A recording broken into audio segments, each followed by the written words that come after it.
Good evening, everyone. Happy deadline day. It's been a relatively quiet one for Norwich City. I'll be joined by my colleague Paddy Davitt very shortly, but we'll be with you for the next 45 minutes, half an hour, 45 minutes or so, however long you want us to chat anything Norwich City related, any questions, any comments, get them down below and we'll try and reply to as many as we possibly can. It's worth knowing at this point we're sort of edging closer towards the deadline. I think the only thing possibly we're expecting is maybe some movement in terms of the academy, but we'll wait and see on that one, and also possible exits for Josip Dermic and Moritz Leitner as well. But again, all very up in the air, as you can imagine. It feels like it's been fairly frantic elsewhere.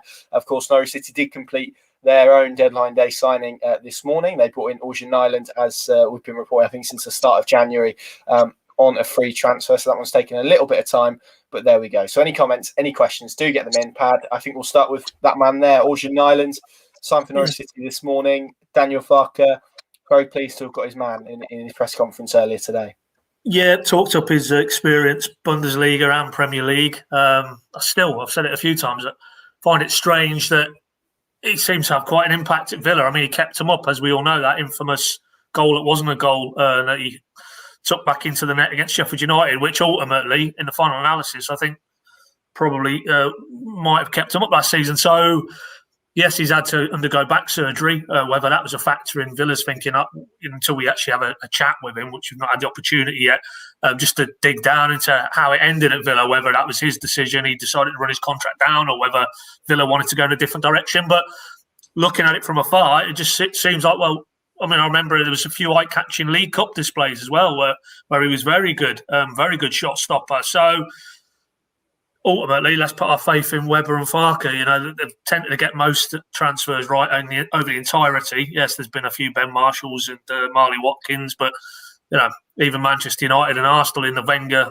Ferguson days got a few wrong, so we'll allow them that. But it looks quite an astute bit of business. Yeah, good age as well, 30, so he's still got a few years ahead of him, and obviously worth stressing, as we sit here today, what we've got is a to the end of the season arrangement, free transfer, so the financials make sense as well. But Daniel touched on it as well. We were led to believe that was the case, that there is a path to making it a bit more of a permanent arrangement, and that'll decide on both parties liking what they see. So the only slight thing at the minute is he's still on the combat trail, and Daniel put a timeline on it today. He doesn't expect to have an opportunity to call on him for the next 3 weeks. So, you know, for the foreseeable, we still need Barden and Krul to steer clear of injury or anything else, because this guy isn't probably going to be in the mix until the start of March. But, you know, ultimately, Daniel felt that they're in such a strong position now that, you know, it probably would have been a little bit negligent not to cover themselves in the event, as we've seen. Krul's been out for periods of time, both injury and, you know, obviously the coronavirus episode, and Michael McGovern's out now for months. Probably will be lucky to get back before the end of the season after hamstring surgery. And it would have been a lot to put on the shoulders of Barden, who, to be fair, didn't let anybody down against Cardiff and Cov in the FA Cup. But I think ultimately we get into the business end of the Championship, and heaven forbid Krul isn't available. But if you had to go with this lad, he certainly seems to have the experience and the temperament to handle being pitched right into a full-on Championship promotion push. So, yeah, that looks quite an astute bit of business for me. And obviously him and Yanulis, they're going to be the two additions. There's not going to be any more business. Daniel pulled the shutters up earlier today. We knew that anyway. So that is Norwich's transfer window, essentially, in terms of the first team. It's getting those two in. And for me, probably more importantly, keeping Emi Buendia, Todd Cantwell and Max Aarons on the ship for the next 3.5 months. And as Daniel said, the certainty now for those guys, if their head was getting turned a little bit, didn't really get that sense, did we, that compared to the summer window when it was all over the shop, and obviously he had to leave Buendia and Cantwell out at Bournemouth that day, citing a lack of focus. But the fact is that they now know with certainty they are here in Norwich colours for the next 3.5 months. Just focus on the job in hand, which is getting Norwich back to the Premier League, and then we'll see what the summer brings in terms of their futures. Yeah, part of me thinks Daniel Farke's going to be pleased. He doesn't have to answer speculation about any Buendia for the foreseeable. We kind of answered Seb Taylor's question there. He said, will the deal for Nyland have an opportunity to go permanent / more long term? Yeah, that's, again, as covered. If he can get himself in enough matchday squads, if he likes the look of the place, I think both parties will reassess in the summer. You kind of touched upon it there in terms of Nyland and why they've decided to bring him in. It's been one that's been bubbling along throughout the month, really, in terms of would they, wouldn't they? Obviously, Dan Barden came in, didn't he? Why do you think they've decided to eventually push the button? And why do you think it has taken them maybe a few weeks or a week or two longer than perhaps they anticipated? Well, I think with this guy, it's clearly the fitness issues. I mean, he talked himself in his sort of signing quotes on the club's official channels that, you know, he was at Colney 2 weeks ago and had very, very long discussions with Webber and Farker. So, you know, we're not party to those discussions, but I'm sure a major theme of them was, how fit are you? How long will it take you to get fit? Are you able to get to a level we need you to be? And, you know, if there was any reservations from the Norwich side, maybe they just throttle back. Of course, allied to, you touched on it there, how well Barden did. If Barden had gone in and really looked out of his depth in the Cov game, and maybe not even the Cov game because it's a bit of a free hit, the FA Cup, but certainly at Cardiff, you know, he went there and, well, he looked like a player who'd played many games in a football league at a decent level. So I think that allowed them to maybe take their time with this one and just make doubly sure that Nyland could get to a level fitness-wise that he could be an option should they need him moving forward. And if they've reasoned that maybe 2 or 3 weeks they can go with this Barden and Krul as their options, and then at that point Nealon's available, they probably think it's well worth it. And of course, you know, you see Robbie Elliott, he pitches up at Watford. I don't think there was too many other options. I mean, by all accounts, they had a list they were working through, but how many were viable keepers that were available and could come in, and the money was right, and what that potential keeper wanted was right as well and fitted with what Norwich see moving forward. I don't think there would have been, if you filter all those variables in, I don't think there would have been a huge talent pool available. So if that is the case and you feel Nyland is the one, then probably best to just let it run out and hopefully that you know, they were able to get it over the line. And obviously it's been pretty much done there for the last few days, I think. So it's not one that they've rushed out and tried to do in the last hours of the window. You know, there's been clearly a long held pursuit for this lad, and it's just taken to this point that all parties are agreeable and the deal's done, and now we move on. So yeah, I don't think there's anything to read too much into the timing. Simply being that, you know, everybody had to be sure this was the right move for both parties, and they clearly have reached that point. And as I say, we'll see. But ultimately, I think it's good. I think it's a good insurance policy. Yes, he may not be needed. He may, you know, it may well be that his fitness levels don't reach where they need to be, and Daniel Barden stays on the bench for the remainder of the season, and Tim Krul stays clear of injury or anything else, and he plays all the games.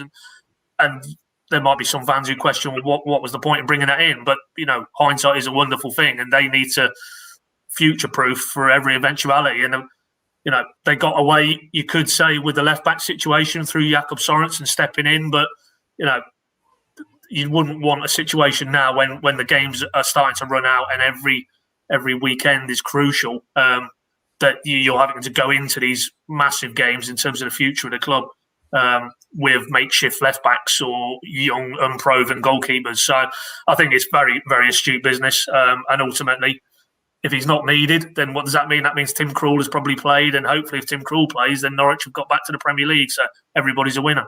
Yeah, and it's fair to say that pushing Tim Krul to get that extra % out of him that maybe they did in the Premier League when Ralph Fearman was at the club is kind of the idea behind this signing as well, to bring in some sort of meaningful competition without being disrespectful to maybe Michael McGovern, who's 36 years old now and obviously currently injured, and Dan Barden as well. They've brought in Michael McGovern's an international as well, but obviously a Norwegian international, someone who's played in the Premier League as recently as July or June or whenever it was. This isn't a signing just to make up the numbers, is it? Or it certainly doesn't feel that way anyway. No, I mean, ultimately, you know, Post is physically able to be considered. Orjan Nyland is not coming here to be a bench warmer. He will back himself, as you say, having played a significant part in Villa's season last season. 28 caps for Norway as well. That's not a keeper who's here for a jolly, who's happy to maybe just come in and get his fitness up for 6 months and then look at what other clubs are out there in the summer. It may transpire that's the way it goes, but in the here and now, everything he's talking about, certainly since he's been unveiled, is that he's here to really push for that number one slot, and that's, you're right, that's what Tim Krul needs, because I think probably Ralph Farman was the last keeper here who probably Tim Krul didn't know he was guaranteed nailed on to pull on the shirt every week. And it's not so much that you need to push his levels on, because he has been ultra consistent, and he was probably the saving grace in the Premier League who escaped with his reputation intact. He's now justifiably probably in the front rank for being Holland's number one at the Euros this summer. I don't think this move is about extracting an extra anything from him. But what it does do, if you're Tim Krul, is he knows he can't let standards drop now, because when this guy is fit, he is, as you rightly say, somebody who has played international football, who's played in the Bundesliga, played more recently in the Premier League, and he was more than capable of doing a job if we have to keep saying, fitness-wise, there's no issues. And that's probably the one asterisk against this move at the minute is physically, will he be able to get up to speed in 2 or 3 weeks' time? Yeah, absolutely. And we've seen what competition has done all over the pitch. A player like Kenny McLean, for example, has really pushed on under that competition. So it can really drive some players on. Let's see what some viewers are saying in the comments. Thank you very much for watching. Of course, if you do have a question, get them in, and I'll throw them Paddy's way. Stephen on YouTube has said Kenny McLean being fit makes Emi Buendia being out seem a little less of a loss due to the form he was showing before his layoff. Yep, certainly good news. Stephen Noakes, a two-parter here. He said, hey boys, how's things? Very good, Stephen. I hope you're all well as well. And he said, I thought the new Greek left-back had a solid debut. What do you guys think? Pat, I'll throw that at you. What did you think of Giannoulis on Saturday? Yeah, I think Daniel hit the nail on the head again today. Solid was the word he used. Very difficult to come into, English football, but then you add on the Championship, and then you add on a Middlesbrough side coached by Neil Warnock. It wasn't an easy hand he was dealt there, and I thought there was elements maybe for the first hour where it was a bit like, what on earth have I let myself in for here? In terms of some of the movements he was making, his teammates weren't quite on the same wavelength. The template, that suffocating defensive template Middlesbrough successfully overlaying onto Norwich, sort of limited what he was able to show us in terms of attacking options. But then in the second half, I think there was a nice dart in field, cut back for Lucas Rupp, and that was the first time you thought, this guy could offer something in an attacking dimension. There was a really clever drag back as well, so he's got a few tricks about him. But I thought more impressively, second half compared to the first half, was he seemed to get the grips with the physical aspect of it. He was quite happy to throw himself into challenges and put himself about a little bit, and that's a good sign. That tells me the lad's character. He isn't one of those who's going to wilt, and that he'd maybe realise this is what maybe English football's about, and I need to show that I can adapt quickly. And I think he'll be far better. I think from what Daniel was saying, he'll start again tomorrow night, and you keep going back with him to his pedigree. There again, we're talking about Nyland. There's a fully fledged Greek international. He's played in the Champions League, played in the Europa League. He's no mug. He's a very good player, but he will need a bit of time to adapt and a little bit of patience. And I think if he gets that, then by the end of the season, I think that's one they'll be looking back that was a very good bit of business. And he certainly will not forget his Championship or his English debut against the Neil Warnock side. That's for sure. Welcome to the Championship, mate. Yeah, absolutely. Yeah, I thought he, particularly in the second half, I think he really pushed on. Looked like he got to grips with it a little bit, which is good. But yeah, like you say, a bit of a nervy start, which is to be expected. It was very cold as well, and I'm sure the weather wasn't like that in Greece a couple of weeks ago when he left. That's for sure. We'll come back to Emi Buendia because I can see a few comments on him. Just to go back to the transfer window, Daniel Farker described it today as being the perfect window for Norwich, really, in terms of strengthening maybe the two key areas that he felt they needed to strengthen in. They've obviously brought in Giannoulis, who we spoke about there, and Nyland, who we spoke about at the top of the show. Just a couple of comments as well. One from YouTube from Mike, who said, have we enough defensive cover?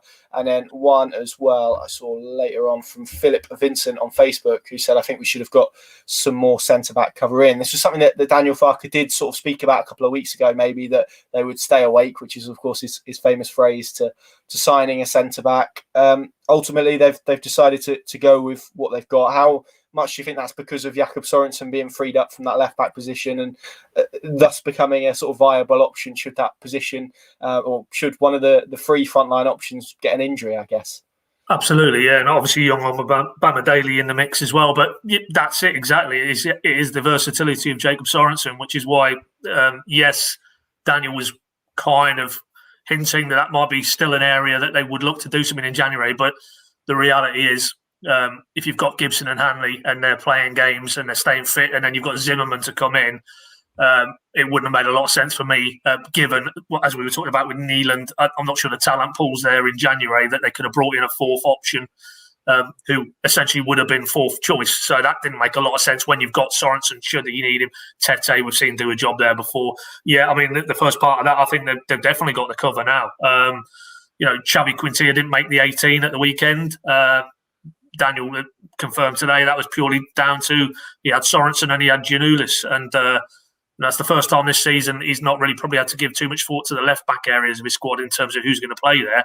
You've got Barley Mumba in the mix now. He can operate on both flanks, so there's a bit of natural cover now there for Max Aarons. Should he be unavailable? Thankfully, it was only a gashed or a damaged nose rather than broken, so he's available tomorrow. After that whack he took from Duncan Watmore's elbow, I think it was towards the end of Saturday's game. So, and now, if you want to include the keeper situation, we've got into that in depth. You're now bringing Neeland in to offer a bit more insurance with Barden and Krul. So, yeah, I think they're more than covered now for what lies ahead in terms of the next 3 months in terms of defensive areas. It's probably more top end of the pitch, really, isn't it? Now, obviously, Hugel's out, the GOAT is back, and Ida's in the mix. But if any of them were to pick up an injury, of course, you've watched a young man, Sebastian Soto, play his first game in Norwich colours earlier today. Maybe you want to talk a little bit about what you saw there, Connor. But it just feels maybe top end of the pitch, they're a little bit light if they were to get any injuries. If they don't, then obviously they're more than well stocked. But certainly defensively, I think, that's probably the strongest area of the squad for me now. Maybe central midfield, you could argue as well. But yeah, no, I think they've got everything he needs now to cover all those bases in the back four. Yeah, it was interesting today. He reiterated the 3 clean sheets in the last 3 league games, isn't it? Which is something I think he's very pleased about, given how porous they were in the Premier League. Yeah, I'll speak a little bit about Sebastian Soto. I mean, we've actually had a question from Callum Howard on Facebook. He said, any thoughts on Soto's performance for the youth team this afternoon? Some good touches, but lack service from an inexperienced midfield. Yeah, I'd agree with that. He kind of he's a very intelligent footballer. I think you can see that straight away in terms of the position he takes up and how he finds pockets of space. He's not a striker that is going to compete for headers or want that physical contact with defenders. He is one, I guess, much like Teemu Pukki, who wants to find space and wants to play on almost the edge of a game and then burst into it with a run or and whatnot. He strikes me very much as that. I think he wants to play between the goalposts, which is always very, very good. And yeah, as Callum said there, some really good sort of link-up play and touches. There was a really nice moment where Louis Lomas fizzed a pass into him sort of hip height, and he put out I think it was his left foot and just absolutely killed it dead, turned and played a nice ball down the line. So some good signs. Second half, he saw his strike partner Connor Simpson, who was a trialist, formerly of Cork City, Preston North End and Hartlepool. He was playing up front alongside him in the first half, and in the second half he did lack that service. He was a little bit isolated. We didn't see much on him in terms of clear goal scoring opportunities, but some real glimpses of his talent. I would say those glimpses were probably a step ahead of the under-23s team, but probably not quite enough for first team level. I think he looked a bit more rounded than Tyrese Omotoye, I must say. So that's Sebastian Soto. There'll be a full piece on pinkin.com that I've written about his performance today. Later this afternoon, possibly tomorrow morning, we'll have to see, but it will be on there. So stay tuned for that. Pad, before we hear from Daniel Farker about his new goalkeeper, I know he said he's not expecting anything in terms of incomings and outgoings in terms of his first team squad. Are you expecting anything around the edges? Obviously, Dermot and Leitner are probably the 2 obvious candidates for outgoings. I mean, we're a few hours from the deadline. Are you expecting any movement on that front or anything in terms of academy deals, etc.? Well, on those 2, I think we have this kind of strange situation on deadline day where there's different, as you progress around the continent of Europe, there's different deadlines. I think Germany's closed now. I think Germany was 5 o'clock UK, if I'm not mistaken. So I'm just thinking in terms of, both of those, were, you would think, if they were going to go anywhere, it's either going to be the German market or maybe there'd be a club. I mean, we know Birmingham had an inquiry for Dermich. So the German route is closed off now, which leads me to think probably no. I don't think anything will happen between now and 11 o'clock. Unless there's a mid to lower end championship club who get a bit desperate in terms of more so Dermich and Leitner, I think, then possibly. But then, do these lads want to go out now? I mean, it's almost, 3 months and then the summer window. So we didn't get any sense. Put that directly to Daniel, and Daniel said no. That as far as he was aware, he did underline that it was Stuart who was dealing with all that today, and he's obviously got enough on his plate preparing for Millwall. But he'd certainly heard nothing tangible to suggest either of them will be leaving before now and 11. And excuse me, the other thing, yeah, I think that. Well, I've heard a little bit that they're trying to do an academy deal or two today, and of course they were linked with the lad Regan Riley at Bolton. There was another lad at Peter, wasn't there? Flynn, surname Clark, yeah. So, it wouldn't be beyond the realms if between now and 11 they maybe just tie up a little bit of academy business and put that out there. But of course, as Daniel rightly said, senior-wise, that's it. No ins, no outs from here on. So if there is going to be anything, it'll probably be that. Whether you'd allow it, we're talking about Soto and Omatoy has obviously been allowed to go out on loan. Whether there was any potential for some of the younger lads to go out and have some loan football again, that depends on where they feel and what fixtures are left for the development side. So possibly, but no, I mean, as we sit here at the minute, we're not hearing of anything imminent. So if I was going to put my head on the block, I think there might be an academy deal or two, maybe, between now and 11. But other than that, I think it's going to be a fairly quiet one. As it has been really since Stuart Webber came here. I don't recall any deadline day / night that was particularly frantic, and certainly not Ryan Bennett turning cars around en route to Swansea and swooping into Colney at an hour to the deadline, or even Madison was done famously very close to the deadline one January night. So, no, sadly there'll be no yellow ties required or anything of that nature. It's going to be a fairly quiet evening. That said, though, you wonderful Norwich fans might want to join Mr. Southwell if you want to tee that up, mate. What you plan? What's your night's plans, mate?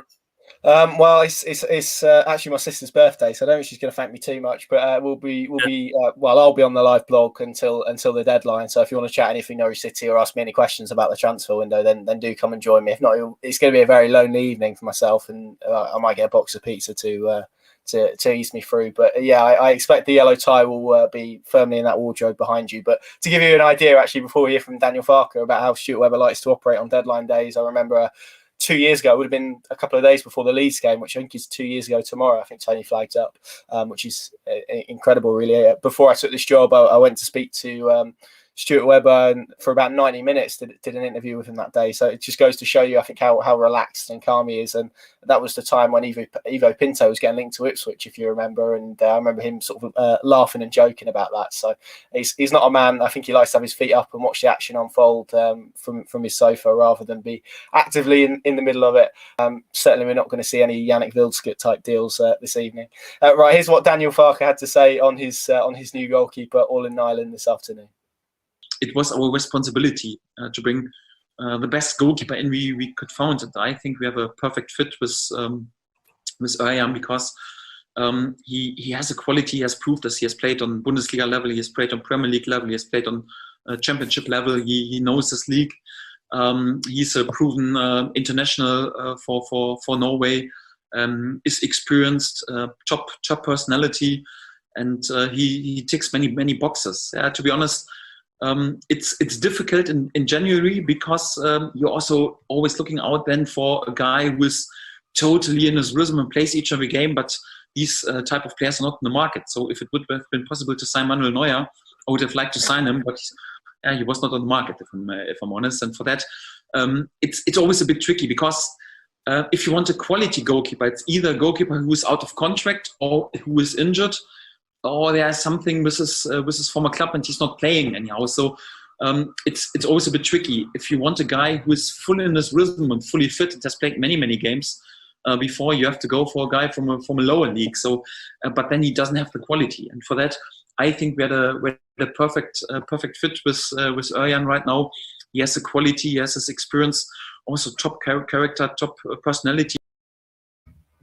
I'll tell you how someone described the January window to me. They said if you go looking for a salmon, make sure you get a fish. That's kind of the way to sum it up in terms of if you can't get the premium of what you want, your desired target or whatever, make sure you at least get something that fits the bill and adds to your side. It's more about availability maybe than maybe what you want. So it just goes to show how difficult a market it is. And I think we've seen that this month, haven't we, in terms of how little activity there's been, even at the Premier League level. I know COVID and stuff hasn't helped that, but we've seen a lot of loan deals, for example. There hasn't been a lot of money spent because there's not a lot of money around. It feels like it's been quite a slow market, doesn't it? Well, yeah, I think I saw some stats last night, actually, just totally off the top of my head. I think Villa are the only ones who've done any. They brought in that lad Sanson from Morgan Sanson, is it, from France? 14 million reportedly. And that's basically a beacon because there's no other deals. I think Ben Rama's loan initially from Brentford to West Ham, that's been made permanent. There's another deal. I think United might have had a loan that's become permanent, but basically deals that had already been put in place from the previous window. I think this window, I think the spending is down 70% January on January across the whole football business in this country. I think it's 80% down from 3 or 4 years ago when it was a record January. And for those reasons stated, the impact of the pandemic clearly on finances. And also January is a notoriously difficult market. So Norwich, I think in that context, to bring in, as Daniel said today, 2 fully fledged internationals, Giannoulis particularly, and keep their best players, I think he called it an almost perfect window, and you tend to agree, I think, because as was put to him, at the start of this season, if you'd have said to him that you were going to end the season with Emi Buendia, Todd Cantwell, and Max Aarons, I'm not sure even the most optimistic Norwich fan would have thought that would have go at prior to 2 transfer windows. But the fact they've been able to hold on to them is testament to what they've done on the pitch, and that they've got themselves back into a position where they look like they're within touching distance of the Premier League. And the fact that they are has probably convinced those lads to not actively agitate for a move. I think they can see it. It's that close as we all can. And, as a result, they've managed to bring them all on side. Max Aarons less so because, he seemed to be on side even with Barcelona knocking on the door. So there was never really an issue with him, I don't think. But certainly the other 2, we touched on it earlier, they were very unsettled in the summer. So to finish the season with those 3 is a huge credit to the work the club have done in this area in terms of their recruitment. And, let's see. As I say, if Giannoulis, Nyland to a lesser extent, but if Giannoulis pays off, then that we could be looking back on a very productive January window, because I don't think, given the lack of players that are available in January and the finances that are involved in bringing in the player that would improve this squad, I don't think there's too much Norwich could really have done, in my opinion. So, it's looking like a very well-rounded window, Just to round off the transfer window, and then we don't have to talk about it again till the summer. That's the way it works. Daniel did say, in terms of, he was quite reflective, wasn't he, in terms of saying, he remembers in his first season when in the summer window they had to sell Johnny Howson and Graham Dorrans, Alex Pritchard. Then when in the January, he was very frustrated visibly after Alex Pritchard left to Huddersfield, although that's not been a move that has worked out, I think, for probably Huddersfield or Pritchard particularly. We could accelerate that and say the Murphys as well when they left. Norwich had to sell their best players, and he kind of feels it's a sign of their progression, doesn't he? The way that they've been able to add a Greek international to their squad, but equally Emi Buendia, Todd Cantwell, Max Aarons, all still at the club. Absolutely, yeah. And that is, you want to draw a parallel, yeah. They're now in a position where they can do a deal for Giannoulis. That certainly wouldn't have happened in the first, 6 or 7 windows that those 2 lads would have been driving the ship, because, as Daniel likes to say, they were paying for the sins of the past. And, ultimately that really limited their room for manoeuvre. And he drew a parallel. He said, we still need to be clever in terms of our recruitment and innovative, and cited Jakob Sorensen. Actually, he said, there's a player that nobody really knew about in the UK. And what we've all seen so far is that he looks to have something about him.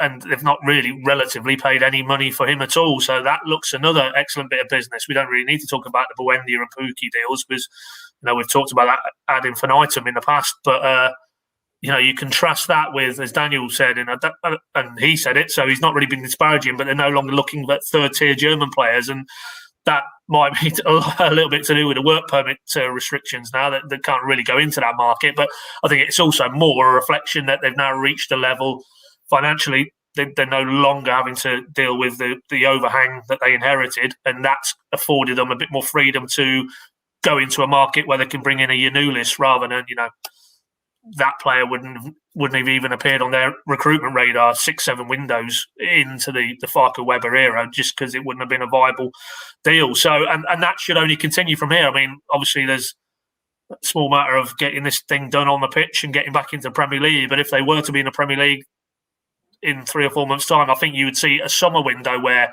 they would be able to attract it. And of course, a name who came up again in the last couple of days, Dennis Mann, that Romanian winger who ended up going to Parma for initial 11 million. He was a player, very clearly, Stuart Webber actually went to Bucharest to try and sign him. So, that's the level of player they're looking at now. And that will only continue. And you would hope if they were back in the Premier League next summer with the Premier League revenue, they could probably even raise their sights a little bit higher as well, which is quite an exciting prospect to see what Webber and Farke could do with the finances to go with the innovative sort of recruitment and the scouting that they have done to this point. Yeah, so and just finally on the transfer window, if you get promoted, of course, the work permit situation is pretty much easy. As Jordan Rowe's been spotted in Morrison's yet. No, I think the last I heard, Cardiff did show some interest in him with Mick McCarthy, but I don't think that's one that's going to happen. He's out of contract, of course, in the summer. But yeah, if you're in the FL and you're not a side maybe with parachute payments that have just come down from the Premier League and you aren't afforded those luxuries, realistically, you're looking at, I mean, you mentioned the German market, or the German market beyond the Bundesliga being off limits. I think you're looking at probably 5 or 6 markets that you can operate in as a club, and 3 of those are the other EFL divisions. So it goes to show how difficult it is. So that's it on transfers. We won't talk about them now until the summer. We'll end with Oliver's question or comment. He's put, evening guys, can't help but think Norwich really should have gone all out and tried to get a proven goal scorer on loan. Dwight Gale at Newcastle would have been awesome. Worried, like the goalkeeper situation, if Pukki gets injured, we may struggle to get the goals we need. Of course, Jordan Hugill is out for a few weeks. Marky on Periscope has said, I think it's a very smart business. Speaking about Ocean Islands, believe in weather. Barry Taylor, he said, afternoon from a snowy Ashburn in the USA. Good evening. Sophie Lenny on YouTube, disappointed that Warnock was able to do a number on us. Obvious they were targeting Emmy and Todd. Red card felt inevitable. We need to learn not to rise to the bait, rather. Tim Nichols, this is an interesting question. What do you think is the minimum points tally for the next 2 games? Should we start to be concerned if we come away with 2 or less? Pad, I'll throw that in your direction. Well, 2. I mean, if we took 2, then that means you've basically drawn at Swansea, doesn't it? So, in terms of Daniel likes to talk, and he talked about it in relation to Middlesbrough. I don't think he really needed to, but it's like keeping the gap what it was before the game to that particular rival. Far more pertinent when you're against the team who are second or possibly third if Brentford have won, I think, before that in midweek. So I'd sign up for a draw now. If we didn't have to get in the car and drive to Swansea, we as in Norwich, for a point, you'd take it all day long. I think tomorrow's the game, really. It's given how tough Millwall, I think they've drawn 9 of their 12 home games, I think, or they've drawn 8 and won 1. So very hard team to get the better of. We saw that, obviously, pretty visibly at Carrow Road earlier in the season. Every bit as obdurate as Middlesbrough were on Saturday, 0-0 draw, albeit the difference between those 2 0-0 draws was Norwich had 27 chances against Millwall and just wasn't able to find that clinical edge on the night. So I think if they created anywhere near that number tomorrow, I think that'd be good enough to beat these, because, okay, they don't lose too many, but their goals for record is horrendous. I think they're not sure if they've actually gone past double figures for home goals this season under Gary Rowett. So I know they brought in the lad Kenneth Zahor, who has caused them problems before. I remember Cardiff, I think it was the Warnock promotion winning team. He scored at Carrow Road that day. But you'd be reasonably confident, given, as we've discussed, Norwich's defensive record at the minute. I think that's what's given me a lot of confidence for these two away games. Yes, no Buendia doesn't improve their chances or their creative potential, but what you do know is that they're so hard to score against at the minute, and that will give them a chance. Let's be honest, Middlesbrough, they didn't really turn up as an attacking force. Credit to Middlesbrough, they nullified them, but yet they still get a clean sheet and they still come away with a point. And it's almost like that's the benchmark now, that even on a poor day for Norwich in this league, they can still grind out a result, and they've still got enough nous and defensive resolve. Ollie Skipp in front doing a great job. Tim Krul behind with all his experience. So it will be tough these next two games, there's no doubt about it, particularly Swansea. They will sense an opportunity. They beat Norwich. It's all on again, isn't it, for not only for the top two, but for the title race. And Brentford will be clearly watching as well with great interest. So I probably wouldn't take 2 points out of the next two games. I'd definitely take a draw at Swansea, but I think, despite we're talking about how difficult Millwall are to get the better of, I think you've got to go there and look to win tomorrow. And if it was 4 points, then that would be an excellent return. Come back unbeaten. You've kept Swansea a little bit arm's length, and then you can really bounce into the rest of what is a very congested period. Yeah. Yeah, absolutely. I think if they win at Millwall, that does sort of ease the pressure off that Swansea game on Friday evening, doesn't it? We had a big chat about that in the pod. Hold on to those thoughts about defenders. We'll hear from Daniel Farker on one of them at the moment. Just throw this question at you before we go to that clip from Mark again on Twitter, who said, with Mario Vrancic being out of contract in the summer, is there any talk about him staying? Pad, what are your thoughts on Mario Vrancic? Yeah, I'm not heard too much. I mean, there was an interview he gave, I think it must have been in the Bosnian press there around the Christmas period, where he said there was offers on the table for him, and he was linked with a return to Germany, wasn't he, last summer, if I'm not mistaken? The name of the teams escaped me, and why wouldn't he be? He's still of an age where he's got enough about him and his talent isn't in doubt, in the right environment, the right team, the right league. He could definitely do a job for someone. So it's not a surprise to me that there's offers. But what I liked from that interview was Mario basically said that's been put to one side, and his focus was actually trying to convince Daniel Farker to get him back into his thoughts, because he felt, I guess as we all did, Kieran Dowell comes in, Marcus Stiepermann's there, you've got Kenny McLean and Ollie Skipp and Alex Tete. It looked like he was going to have a very limited role this season, but give him his due. He's, yes, been aided by a few injuries along the way, but he came in off the bench those games against Wycombe and Birmingham. He turned in Norwich's favour, and he's just edged himself forward, and obviously he's now in the middle of a fairly decent run, starting games in the number 10 role in the league. So I don't know whether that's going to work with the mindset of Farker and Webber in terms of giving him a new deal. I guess it's up to Mario now. He's got the opportunity, really. Put it this way: if Mario can reproduce what he reproduced towards the end of the title-winning season, I think they would be trying to nail him to the floor rather than let him go, even if it meant they were back in the Premier League, and that's another step up and much, much more difficult for him to impose himself on games in Premier League level. But I think if he started to add, for me, it's the productivity. I think I'm seeing a lot of nice things in that 10 role, but what we're not seeing for me is the goals and assists. And, there was a great example on Saturday, lovely bit of skill, that body swerve to lose two players. He lost another one as he drove into the box. And okay, Paddy McNair come across, but really 10 yards out, he needs to be hitting the target at the minimum, and you'd hope scoring. And it's just that final thing with him. If he could just add a few more goals and assists between now and the end of the season, I think there's no doubt there would be a new deal on the table for him, because he would have proven beyond doubt that he still can be an effective force for Norwich. I think as it stands now, it wouldn't surprise me if we don't see that. You've got Kieran Dowell there. They're expecting him to kick on. He was the one who was recruited for that problem number 10 position. Marco Stiepermann's in the equation, but of course he's dealing with this Epstein-Barr virus, so nobody at this stage can say if he's going to get back and be a frontline option. So there's a lot of moving parts to that Mario thing, I think, in terms of his future beyond this summer. But what is not in doubt is right here, right now, he's got an absolutely great opportunity in that 10 role to really, put himself in the frame for a new deal. And to do that, he's going to have to add, for me, goals and assists, which we haven't quite seen yet in this sort of extended run in the number 10. Just finally, before we go to that clip, very, very quickly, Alex Tete had some quotes on Saturday, weren't they, that were on our website, in terms of he did that classic thing where he started going, I'm not going to stay for another year, I'm not going to stay. And it gets to around January and he just leaves the door slightly ajar, possibly for that opportunity. I'm living in Norfolk, mate. That's what it is. You just love Norfolk. Well, this is what I was going to ask you. Can you see him sticking around for another year, albeit maybe, as he kind of said, in perhaps a different role, as sort of maybe with a view to the coaching side of the game as well? Oh, all day long. I mean, with him, he talks often in his interviews about his family, and he's got a young family. I'm not sure if it's 2 or 3 children he's got, but they've really started to grow up in Norfolk, and these are the things we don't really maybe pay too much heed to. But at his age now, it's probably, what would be down for him to go somewhere around Europe and bring his family with him again for a 12-month deal, or if you were lucky, another 2-year deal. Probably not at his age.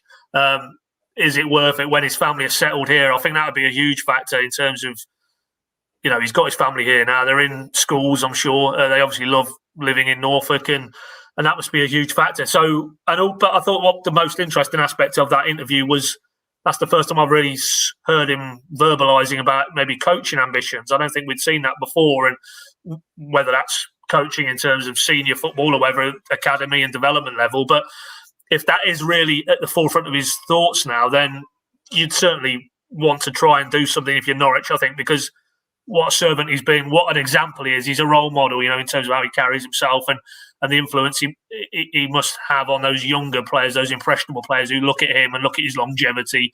And clearly he's the model pro, to get his body in that state that he can still be a viable option, albeit limited game time this season. But, that's the sort of influence, I'm sure, a positive influence that the likes of Farker and Webber would like to have around the place, even if it was more pivoted towards now a coaching role. So, yeah, that's an intro. I mean, he did also say it was something he hadn't ran past Farker, so that's probably one we need to ask Daniel about. But I'm sure, again, a little bit like Neeland, if something could be worked out to the benefit of all parties, then why wouldn't you want to roll it on for another year, even if it was, the boots are getting hung up now unless there's an emergency, but he's going to join the coaching staff in some capacity. I could definitely see that if he's, as he's verbalised there in that interview, looking at the coaching route. I mean, why wouldn't you want a legend, really, in terms of, his longevity at Norwich in recent years to remain at the club? That's, in terms of the organic nature of, and the values and the ethos and the culture that they've tried to instill, well, that's all embodied for me by Alex Tete. So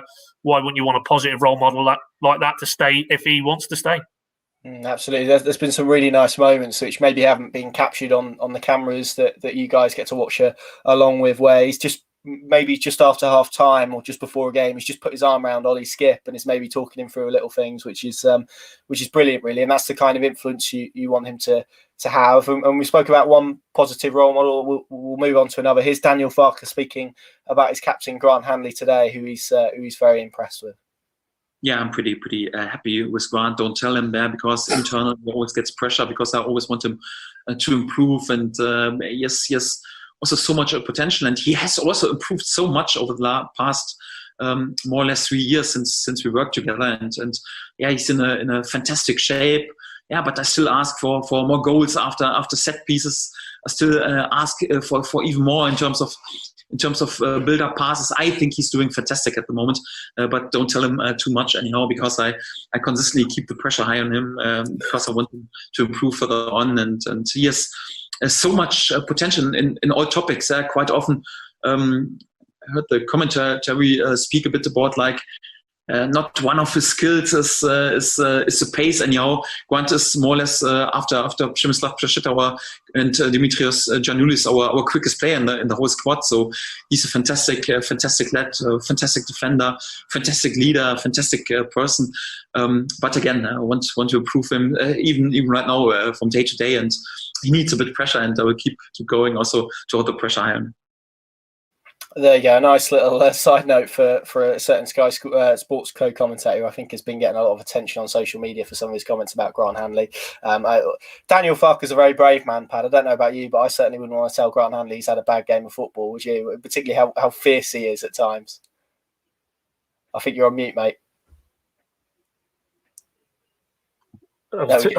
I've got a screaming name unfold in the background. That's why I'm on mute. But yeah, I was going to say, if I was on the blower, then I'd tell him, but I wouldn't want to be telling him face to face. So no, he's a big old boy. But that was warm words from Daniel, and justified, I think, because he's the player that they brought in isn't the Grant Hanley now, and that isn't just that he's had an injury-free run and he's able to build that consistency, because he looks the type of player who needs to be playing games. His frame sort of is quite a big, powerful frame. I don't think he's one that can play a game and then dip out for 2 games and then bring him back. I think he almost needs to be kept ticking over, and that's clearly a massive factor in. But also, I think there's a lot more polish to his game now. He isn't just if you want to be disparaging, like an old-fashioned English, an old-fashioned UK centre back.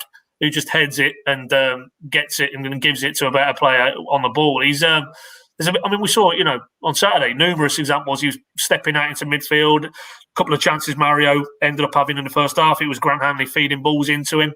I think there's a lot more to his game than just the brawn element of it. But that is a huge part of his game, and there's no doubt he's been a huge figure in this more defensively minded approach that Norwich seem to have evolved into this season. Less the swashbuckling football, more rolling the sleeves up and grinding out, and then more so, of course, on Saturday against Middlesbrough. So, yeah, everything Daniel said, I'd agree with. I think he's a far more rounded player than the player who arrived. And the player who arrived was obviously a decent pedigree. Hadn't quite worked for him, but got his big money move to Newcastle. Established himself at Blackburn. And there's no doubt. And the interesting thing, I think, with those comments, that Daniel feels there's more to come, that there's more areas of his game, whether it's set-piece goals, and we saw an example of that at Cardiff, or whether it is stepping out in terms of work on the ball. There are areas of his game. And, we've just finished the section talking about Alex Tete and last season particularly, because he's not had massive amounts of football this season. I thought last season most people could see even Tete, there seems to have been a bit more polished to his work with the ball, and that he was a bit calmer in possession, and that's great to see. And it's a credit to Daniel and his coaching that even it's not all about look what he does with young players, look at the faith he shows, look at how he develops them. He's done it with the Tetes, he's now doing it with the Hanleys of this world. He's able to, through his coaching and that of his coaches, he's able to add a bit more nuance to experienced professionals. And it's great credit to Daniel, but it's also great credit to a player like a Hanley or Alex Tete, that they're willing to learn, continue to learn, and don't feel that they're at their peak in terms of their professional careers. And he's certainly reaping the benefit. And I think there's no doubt, with European Championships on the horizon for Scotland, if he maintains this level, he will be in that squad. Absolutely no doubt about it. You just get the sense he might be one of those that sticks around for a while. He's just that sort of type of character. Seems like he's found a home here, and it's good to see that he's kind of having a period without a major injury. I'm touching wood there. Hopefully, I haven't spoken that up, but because he has been impressive. He was impressive in the Premier League, wasn't he, for that short little spell prior to his injury, before Project Restart or before the season got postponed, and then he was out for the Project Restart as well. So it's good, and that partnership between him and Gibson looks fairly promising as well. There is a game tomorrow. Norwich City, of course, playing Millwall, 6:00. Padge, you're going to be there, which is good. We'll get into a few questions that we've got about that. Craig Brown has said Cantwell had a poor game against Middlesbrough. He needs to create more tomorrow against Millwall. I hope Farker starts with Hernandez. I think particularly with Emi Buendia out, there is going to be a bit more of an onus on Todd Cantwell. You can see the form there. Last result, 1-1 draw against Cardiff. Both teams going into this game on the backs of draws, albeit Norwich's form probably a bit more consistent in terms of positivity and obviously 3 wins there. Millwall have only won 1 of their last 5. Top scorer Wallace with 6. 16th in the table. This is one that Norwich fans will be looking at, Pad, and saying, well, if they harbour promotion ambitions, then they need to be going to places like the Den, in the same way I guess they did to the Riverside Stadium earlier on in the season, and really grind out a result. Do you kind of feel like it's going to be a game where it's perhaps going to be more about what they can impose on the game rather than perhaps them enjoying really long spells of possession and trying to carve Millwall open? It's going to be a bit of an arm wrestle. Yeah, it feels that way. Yeah, I mean, you just go back to the Carrow Road game. That was a frustrating night all round, but they did. That's where I have a degree of confidence that it won't be a repeat of Middlesbrough. That they will be able to carve chances out, even without the genius Buendia unavailable. I think Kenny McLean is a big addition because they desperately. I mean, you saw how Johnny Howson was driving from midfield on Saturday. To be fair, for me, he was schooling the likes of Cantwell and some of Norwich's other midfielders that day. I think you dropped Kenny McLean into there, and it's not quite the one-way traffic it felt at times. And tomorrow night, he will add that drive that they were badly missing. And if they get that, then I think they can get at Millwall. Daniel indicated today, Pookie, that was his first game in three or so weeks. There was a few signs of he wasn't quite at it, I didn't feel. And, I'd expect him to kick on tomorrow. Hernandez possibly will get the nod. We had a discussion on the pod on Sunday or Saturday night. You'd probably think it's either him or Puerta. I don't think Josh Martin would probably be in the equation for a start in place of Buendia. So, I've seen I've seen one or two suggestions, and we saw, I can't think what game it was, but Kenny McLean in the 10 role maybe, and you keep Rupp in alongside Skip. Possibly, but to me that feels like moving too many pieces around. I think you basically restore McLean to where he was. Well, Daniel touched on it today, arguably Norwich's best player over this period, maybe just prior to Christmas onwards. I think McLean has been the standout performer, really, for me. So why wouldn't you want to put him back in the position where he has been so dominant in a lot of these games? That's alongside Ollie Skip. And then it is literally who comes in for Buendia down nominally the right-hand side, and whether you switch Cantwell to one side and bring Hernandez in. I think that's probably how we go. Keep Vrancic behind Pukki. Dow possibly in the equation, but again, not for me. I think not from a start. And you hope also with McLean, because Millwall will try to make it quite a physical encounter, that he adds a bit more ballast there alongside Skip. And if they do that, I'm pretty confident, as much as you can be at this stage of the season when it's so unpredictable. But I just think it's very unusual that we've seen a Farke team this season, at least, look so anemic in the final third as they were on Saturday. And I don't expect that to be the case tomorrow night. I don't think Millwall, probably pound for pound, are as good as Borough in terms of individual players or even the template.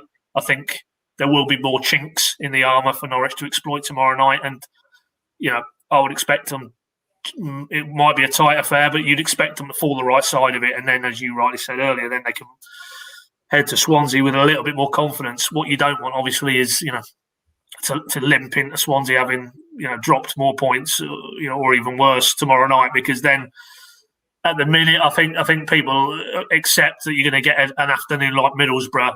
But if you follow that up with a sort of below par showing at Millwall on the back of obviously Barnsley, yes, we know it was different personnel, but that'd be 3 average performances to be polite. Then the questions will start to get a little bit louder, and you don't need any of that noise going into what's going to be a massive game against Swansea for so many reasons. Yeah, it is. We've had an interesting question on that front from David Lamb, Huckabee's Barber on Twitter. You may know him as. He's in Canada, I believe. So thanks for watching, David. He said, worried about a dip in form that might see us slipping in our fight for promotion. Do you see the form of the last couple of games being the sign of a real dip? Pad, what do you think? I mean, teams go through this regardless of how good they are. They have a couple of poor results or poor performances. Do you get the sense that this is a little bit of a dip for Norwich City? I kind of anticipated, and I said this before Cardiff, that if it was going to come, it was going to come in probably the block of the next 6. Norwich need to sort of nip that in the bud with a positive result, I guess, a win tomorrow night, really, don't they?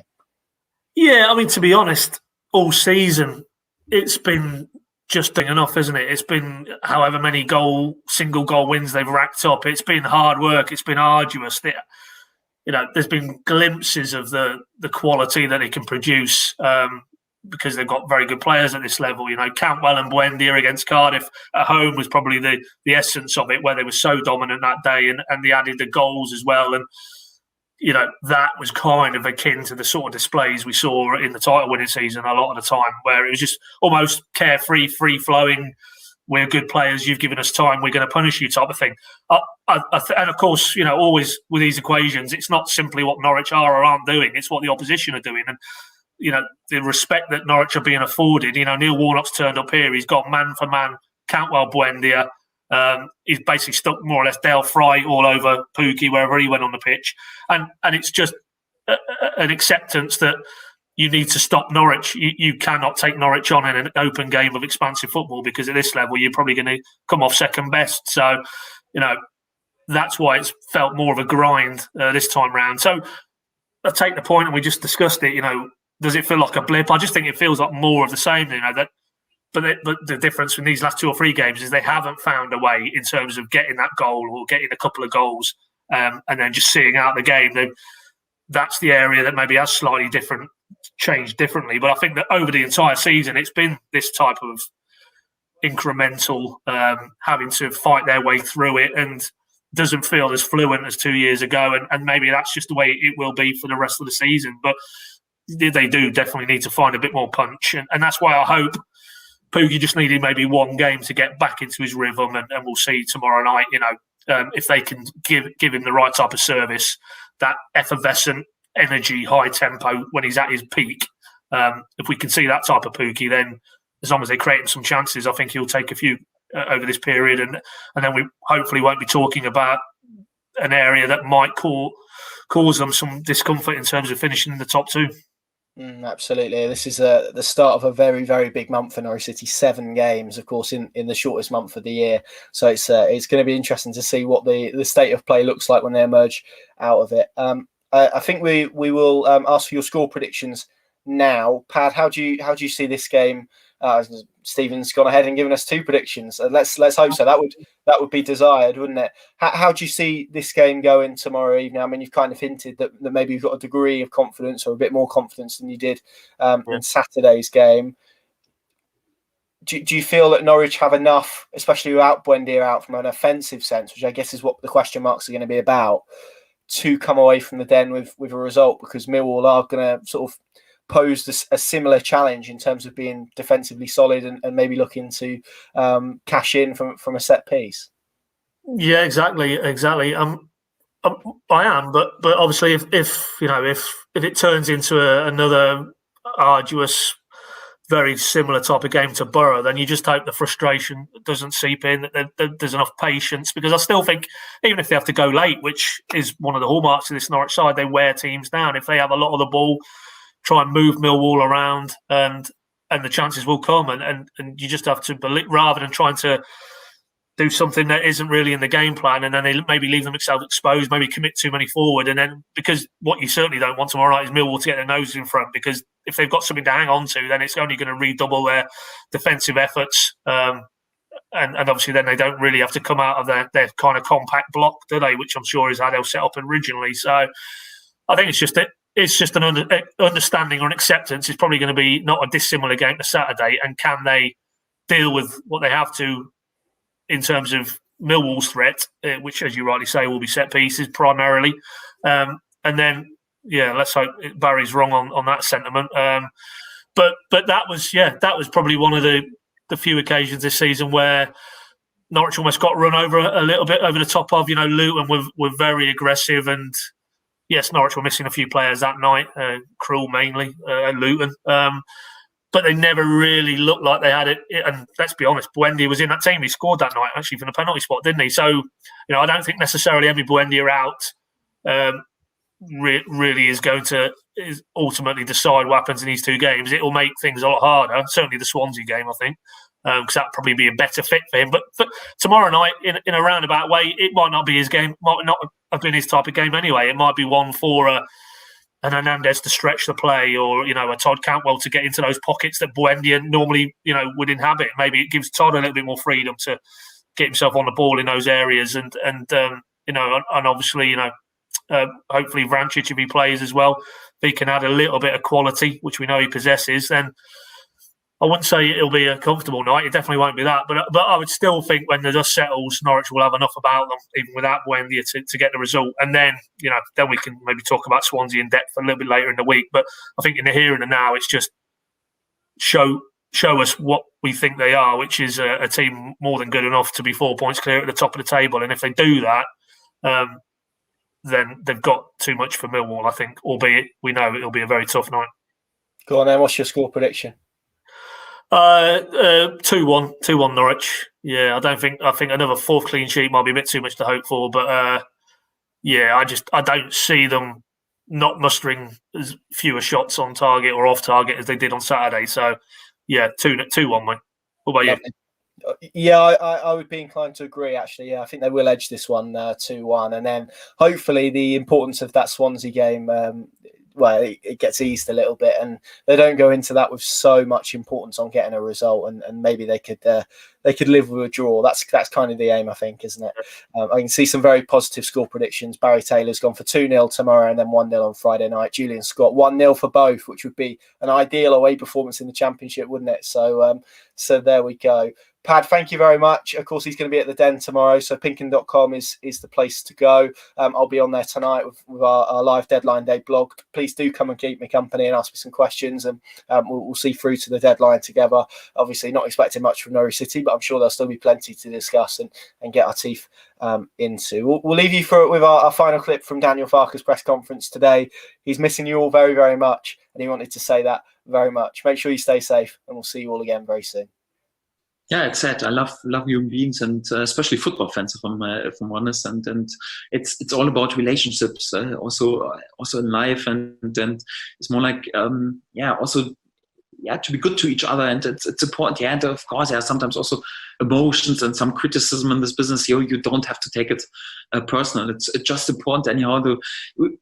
We are living life in such a privileged role as long as we are allowed to work in this fantastic business. And for that, you have to enjoy also each and every moment and each and every minute. And of course, we miss supporters. Yeah, sometimes it's right now a bit easier in terms of giving tactical advice at the touchline, but it's not the same. So football without supporters, yeah.